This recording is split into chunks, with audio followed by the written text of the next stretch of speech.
দেখো, এই ফ্রি ফায়ারটা সামান্য একটা গেম হলেও এটা যে অনেক মানুষের জীবন পরিবর্তন করে দিয়েছে, আবার অনেক মানুষের জীবন যে ধ্বংস করে দিয়েছে, এটা আমাদের সকলেরই জানা। তবে সামান্য এই গেমটা যে গোটা একটা পরিবারকে আবার নতুন করে জীবন দান করবে, এটা আসলে সকলের অজানা ছিল।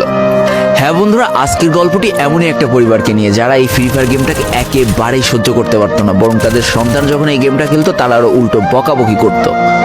আর ভাগ্যের কি অপূর্ব লীলা খেলা থাকো, সেই গেমটা আজকে গোটা পরিবারটাকে বাঁচিয়ে রেখেছে। আর এখন তার বাবা মাও উৎসাহ দেয় তাদের সন্তানকে যে ফ্রি ফায়ার খেলো। এজন্যই চলো জেনে আসি আসলে কি এমন ঘটেছিল ওই পরিবারটার সাথে। তো বেশি ব্যাকপ্যাক না করে ছোট্ট একটা ইন্ট্রো দিয়ে আজকের ভিডিও শুরু করা যায়। তো আজকের গল্পটা শুরু হতে চলেছে ছোট্ট একটা গ্রামের ছোট্ট একটা পরিবারকে নিয়ে। বাবা মা এবং তাদের দুই সন্তান অর্থাৎ দুই ভাই, ছোট্ট একটা পরিবার, খুব সুন্দরভাবে তাদের জীবনযাত্রা চলে যাচ্ছিল। বড় ভাই একটা কোম্পানিতে লেবারের চাকরি করে, বাবা কৃষি কাজ করে, আর তাদের ছোট সন্তান অর্থাৎ ছোট ছেলে কিন্তু ক্লাস 8-এ পড়াশোনা করে। দারিদ্রতার বেড়াজালে আটকে পড়া পরিবারকে সাপোর্ট দেওয়ার জন্য তাদের বড় ভাইকে খুব অল্প বয়সে কাজে চলে যেতে হয়েছে। এই জন্য বড় ভাইয়ের পড়াশোনাটা ঠিকমতো হয়ে ওঠেনি। তবে বাবা মার একটাই স্বপ্ন ছিল যে তাদের ছোট সন্তান অর্থাৎ ছোট ছেলে যাতে উচ্চশিক্ষায় শিক্ষিত হয়। এই জন্য বাবা কৃষিকাজ করলেও সারাদিন মাঠে তুমুল কষ্ট করে এসে বাসায় যখন এসে দেখতো তাদের ছোট সন্তান পড়াশোনা করতেছে, সমস্ত কষ্ট এক চান্সে দূর হয়ে যেত। আর তাদের ছোট সন্তান পরিবারে অভাব দেখতে দেখতে বড় হচ্ছে, তো তাই সে একটা সময় ঠিক করেই ফেলে যে তাকে অনেক বড় হতে হবে, লেখাপড়া করে অনেক বড় মানুষের মতো মানুষ হতে হবে। আর ঠিক এমনটাই হতে থাকে। তাদের ছোট ছেলে খুব ভালো রেজাল্টও করতে থাকে, প্রত্যেক ক্লাসে টপ হতেও থাকে। তবে তার একটা বদ অভ্যাস ছিল, সেটা হচ্ছে ফ্রি ফায়ার গেম খেলা। করোনা চলার সময় যখন তার স্কুল বন্ধ হয়ে যায়, তখন তার বাবা এবং বড় ভাইয়ের জমানো কিছু টাকা দিয়ে তাকে একটা ফোন কিনে দেওয়া হয় অনলাইনে ক্লাস করার জন্য। তার ফোনটা ছিল 3 GB র্যামের একটা ফোন। তবে এইখান থেকেই তার ফ্রি ফায়ার গেমের সাথে পরিচয় হওয়া।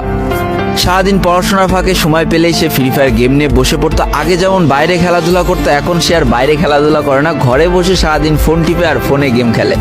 এদিকে তার বাবা মা যখন ফ্রি ফায়ার গেম খেলা দেখতো তখন প্রচন্ড পরিমাণ রেগে যেত, এমনকি মারধর পর্যন্ত করতো যে তুই এই গেম খেলা বাদ দিয়ে দে। তবে তাদের ছোট ছেলে যতই বাবা মার বাধ্য সন্তান হোক না কেন, ফ্রি ফায়ার গেমটা ছাড়তে সে একেবারেই নারাজ। প্রথম দিকে পড়াশোনার ফাঁকে ফাঁকে গেম খেললো, যখন তার বাবা মা তাকে বকা শুরু করে তখন সে রাতের অন্ধকারে গেম খেলা শুরু করে। তবে বন্ধুরা, বলে রাখা ভালো, সে কিন্তু তার পড়াশোনা একেবারেই ঠিক রেখেছিল, অর্থাৎ গেমের কোনো কালো ছায়া পড়াশোনার উপরে কোনোদিনই সে পড়তে দেয়নি, যার কারণে তার রেজাল্টটা মোটামুটি ভালোই হতো। এতদিন পর্যন্ত পরিবারের সবকিছু ঠিকঠাকই ছিল। এবার আস্তে আস্তে পরিবারটা একটু একটু করে ভাঙতে শুরু করবে। পরিবারের সকলের সম্মতিতে পরিবারের বড় ছেলের সাথে পাশের গ্রামের একটা মেয়ের বিবাহ সম্পন্ন করা হয়। আর যেন বিবাহের কয়েক মাস যেতে না যেতে বড় ভাইয়ের পরিবর্তন লক্ষ্য করতে শুরু করা যায়। এতদিন ছোট ভাইয়ের পড়াশোনা খরচ বড় ভাই আর বাবা মিলে চালিয়ে আসলেও এখন আর বড় ভাই কিন্তু ছোট ভাইয়ের পড়াশোনা খরচ দিতে রাজি হয় না। তবে তাতেও খুব একটা ফারাক পড়ে না, কারণ তাদের বাবা এখনো শক্তভাবে তাদের পরিবারটাকে ধরে রেখেছে। অর্থাৎ বাবা কিন্তু কৃষিকাজ করে তাদের পরিবারটা খুব সুন্দরভাবে চালিয়ে নিচ্ছিল। তবে বলে রাখা ভালো, হাতের 5টা আঙুল যেমন এক হয় না, পরিবারের প্রত্যেকটা সন্তানের মন মানসিকতাও কিন্তু এক হয় না। কিছুদিন পর বড় ভাই পুরোপুরি আলাদা হয়ে যায়, তার বউকে নিয়ে নতুন করে সংসার তৈরি করে। এমনকি একটা পর্যায়ে যে বড় ভাই তার পরিবারকে অস্বীকার করে দেয়, অর্থাৎ একটা টাকাও আর পরিবারে দিত না, সমস্ত টাকা সে নিজের সংসারেই খরচ করত। 4 জনের পরিবারটা ভেঙে যায় এখন 3 জনের পরিবার হয়ে গেল, বাবা মা আর তাদের ছোট সন্তান। এখন পুরো পরিবারের দায়িত্বটা বাবার উপরে পড়ায়। দিনরাত 24টা ঘন্টা হাড় ভাঙা খাটুনি করা শুরু করে দেয় তাদের বৃদ্ধ বাবা। এদিকে তাদের ছোট সন্তান সবটা কাছ থেকে দেখে অনেক কষ্ট পেত, তারপরেও তার করার কিছুই ছিল না, তাকে পড়াশোনাটা চালিয়ে যেতেই হবে, কারণ বাবা মার একমাত্র স্বপ্ন তাকে পড়াশোনা করে মানুষের মতো মানুষ হতে হবে। এদিকে বলে রাখা ভালো, পড়াশোনার পাশাপাশি কিন্তু সে ফ্রি ফায়ার গেমটা অনেক ভালো মতো খেলা শিখে গিয়েছিল। তার 3 GB র্যামের ফোন একটু ল্যাগ দিলেও মোটামুটি ভালোই খেলা যেত স্মুথ গ্রাফিক্সে। এমনকি সে আস্তে আস্তে টুর্নামেন্ট খেলাও শুরু করে। আর এখান থেকে যে টাকায় পেতো, 50 টাকা, 100 টাকা, 200 টাকা যা পেতো, সেই টাকাতে তার পরীক্ষার বই খাতা কিনতো, যাতে তার বাবার একটু কম পরিশ্রম করা লাগে, কম খাটনি করা লাগে। হাই রে, পরিবারের বড় ছেলে পরিবার থেকে আলাদা হয়ে গেল, আর ছোট ছেলে চিন্তা করছে বাবার কিভাবে কষ্ট কম করা লাগবে। এরই মাঝে সে একদিন চিন্তা করে, সে তো টুর্নামেন্টে অনেক ভালো পারফরমেন্স করছে, তাহলে তার একটা ইউটিউব চ্যানেল খোলার দরকার। অন্তত টুর্নামেন্টের ম্যাচগুলো ইউটিউবে ছাড়লো, যদি কপালে ভালো কিছু লেখা থাকে। এমনই একদিন তার একটা টুর্নামেন্ট চলছিল, সে বারান্দায় বসে বসে টুর্নামেন্টটা খেলছিল। আর ঠিক সেই সময় তার বাবা হাড় ভাঙা খাটুনি করে মাঠ থেকে কেবলই বাসায় ঢুকছিল। এমন সময় তার ছেলের পড়াশোনা বাদ দিয়ে গেম খেলা দেখে বাবা প্রচন্ড পরিমাণ রেগে যায় আর ফোনটা ধরে একটা আছাড় মেরে দেয়, যার কারণে তার ডিসপ্লেটা ফেটে যায়। সেদিন সে ভাঙা ফোনটা আঁকড়ে ধরে অঝরে কেঁদেছিল, তার সমস্ত স্বপ্ন যেন এক নিমিষেই শেষ হয়ে গিয়েছিল। তারপরে সে স্কুলে যাওয়ার জন্য যে টাকা পেত সেই টাকাগুলো জমিয়ে জমে একটা সময় তার ফোনের ডিসপ্লেটা ঠিক করে, আর ডিসপ্লে ঠিক করতে 1500 টাকা লেগেছিল, আর সময় লেগেছিল প্রায় 4.5 মাস। আর এই 4.5 মাসে সেই ইউটিউব চ্যানেলে যে জিমেলটা ছিল সেই জিমেলটাও সে ভুলে যায়, অর্থাৎ তার ইউটিউব চ্যানেলটাও নষ্ট হয়ে যায়। কিন্তু পরিবারের ছোট সন্তানরা একটু ঘাটতারা হয়, কোনোভাবে কোনো কিছুতে হার মানতে রাজি হয় না, যেমন আমি। তাই সে আবারও ফ্রি ফায়ার খেলা শুরু করে, আবারও নতুন করে ইউটিউব চ্যানেল খোলা শুরু করে। সবকিছু মোটামুটি ঠিকই চলছিল, পড়াশোনা সে আগের মতোই চলতেছে, এইদিকে টুর্নামেন্টও চলতেছে, এইদিকে ইউটিউবে আস্তে আস্তে তার সাবস্ক্রাইবারও বাড়া শুরু করে, একটা দুইটা এমন করতে করতে। কিন্তু হঠাৎ করে তাদের পরিবারটা জীবনের সব থেকে বড় একটা ধাক্কা খায়। যেহেতু তাদের বাবা কৃষিকাজ করে তাদের পরিবার চালাতে হিমশিম খাচ্ছিল, পরিবারের এত প্রেশার, 24 ঘন্টা হাড় ভাঙা খাটুনি করতে করতে একটা দিন হঠাৎ করে উনি প্যারালাইসিস হয়ে যায়। তার ডান পাশের হাত এবং পা পড়ে যায়, যার কারণে সে একেবারে অক্ষম হয়ে পড়ে। আর এটাই ছিল তাদের পরিবারের সব থেকে বড় কালো অধ্যায়। তবে সব থেকে কষ্টের ব্যাপার কি ছিল জানো? পরিবারের এত খারাপ সময়ও তাদের বড় ভাই কিন্তু তাদের পাশে এসে দাঁড়ায় না। এবার শুরু হয় তাদের পরিবারের আসল কষ্ট। না ছোট ছেলের পড়ার টাকা আছে, না বাবার ওষুধ কেনার টাকা আছে, না তাদের 3 বেলা ঠিক মতো খাবার টাকা আছে। কি আর করবে, পরিবারে এই অসহায় অবস্থা দেখে না খেয়ে তো মরা যায় না, তাই তাদের মা লোকের বাসায় কাজ করা শুরু করে দেয়। কিন্তু কাজ করে 3 বেলা খাবার জোটানো গেলেও বাবার ওষুধ আর সন্তানের পড়াশোনার খরচ চালাইতে হিমশিম খাচ্ছিল তাদের মা।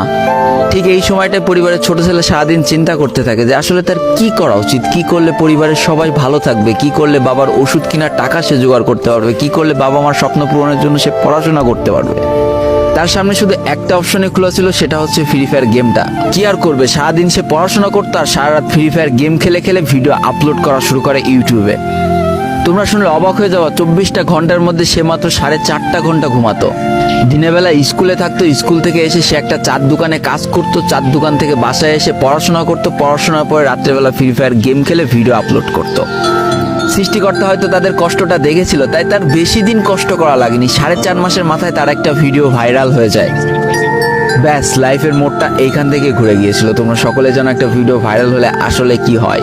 সব জায়গায় তার নাম ছড়িয়ে যায়, মানুষ আস্তে আস্তে তার ভিডিও দেখতে শুরু করে, তাকে পছন্দ করতে শুরু করে, তার গেম প্লে ভালো লাগতে শুরু করে। একটা সময় সে একটা ভালো প্লেয়ার হয়ে যায়। আর সে জীবনে প্রথম পেমেন্ট পেয়েছিল 12,500 টাকার, যেখান থেকে 7,000 টাকার তার বাবার জন্য ওষুধ কিনে দিয়েছিল, আর বাকি টাকাটা তার আম্মুর হাতে তুলে দিয়েছিল।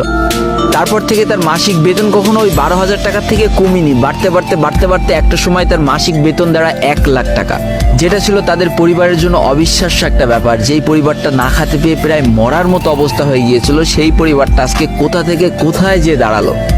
তবে সব থেকে মজার ব্যাপার কি জানো, এখন আর ফ্রি ফায়ার খেলতে দেখলে তার বাবা মা কিন্তু তাকে বকে না। তো দেখো, জীবনে খারাপ সময়গুলো চিরদিন স্থায়ী হয় না, খারাপ জীবন কাটিয়ে কিন্তু ভালো সময় আসে। অর্থাৎ তাদের পরিবার এখন ভালো সময় চলে এসেছে। তার বাবা আগে থেকে অনেক সুস্থ হয়ে গিয়েছে, এখন নিজে থেকে হাঁটাচলা করতে পারে, তাকে আর কাজ করে খেতে হয় না, তার মাকেও এখন আর কাজ করতে হয় না। এইদিকে সব থেকে বড় আনন্দের ব্যাপার কি জানো, ওই ছেলেটা তার পড়াশোনাটাও ঠিক রেখেছিল। অর্থাৎ এসএসসি পরীক্ষায় সে কিন্তু জিপিএ 5 পেয়ে উত্তীর্ণ হয়েছে। তো বন্ধুরা, আজকের গল্পটা থেকে আমরা কি শিখলাম? জীবনে কোনো পরিস্থিতিতে, যতই খারাপ পরিস্থিতি আসুক না কেন, তোমাকে হার মানা যাবে না। প্রথম যেদিন তার বাবা ফোনটা ধরে আসার মেরে ফোনটা ভেঙে দিয়েছিল, সেদিনই যদি সে হার মেনে যেত, তারপরের থেকে যদি সে আর কোনোদিনই ইউটিউবে ভিডিও না ছাড়তো, তাহলে সে আজকের এই পর্যন্ত পজিশনে পৌঁছাতে পারতো না। দারিদ্রতা বলো, না খেয়ে স্কুলে যাওয়া বলো, চার দোকানে কাজ করা বলো, বাবা মার অসহায় পরিস্থিতি বলো, কোনো কিছু কিন্তু এই ছেলেটাকে দাবিয়ে রাখতে পারিনি। আর দিন শেষে যেই মানুষটা সর্বোচ্চ কষ্ট করে, সৃষ্টিকর্তা তার পুরস্কার নিজে হাতে করে দেয়, এটাই তার জলজ্যান্ত একটা উদাহরণ। তো আজকের গল্পটা ইন্ডিয়ান একটা ভাই আমাকে পাঠিয়েছে এবং তার নামটাও বলতে নিষেধ করে দিয়েছে, এই জন্য আর বলা হয়ে উঠলো না, সেই ইউটিউবারের নামটাও আর বলা হয়ে উঠলো না। এটাই ছিল জীবনকে পরিবর্তন করিয়ে দেওয়ার মতো একটা ছোট্ট গল্প। এই গল্প থেকে অনেক কিছু শেখার আছে। একটা কথাই বলবো, গেমটাকে নেশা না পেশা হিসেবে নাও, তোমার জীবনে পরিবর্তন হলেও হতে পারে। তো আজকের ভিডিওটা এই পর্যন্তই ছিল। ভিডিওটি ভালো লাগলে অবশ্যই একটা লাইক করে ফেলো, কমেন্ট করো, বন্ধুদের কাছে শেয়ার করে দিও।